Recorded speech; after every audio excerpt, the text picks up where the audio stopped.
ফরজ সালাতের কোনো সময় নেই।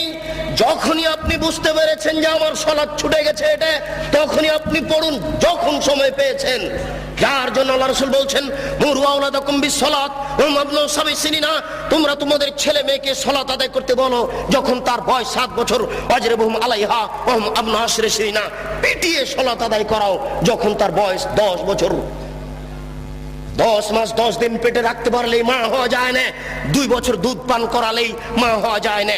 5 বছর তেল কাজল দিয়ে মানুষ করলেই মা হওয়া যায় না। 14 বছর 20 বছর 25 বছর যাবত ছেলে মেয়ের পিছনে লক্ষ লক্ষ টাকা খরচ করলেই বাপ হওয়া যায় না।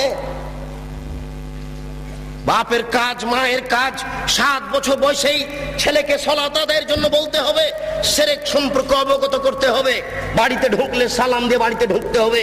কলিং বেলে যদি সালাম থাকে, কলিং বেলে আঙ্গুল দেওয়ার সময়তে বলতে হবে।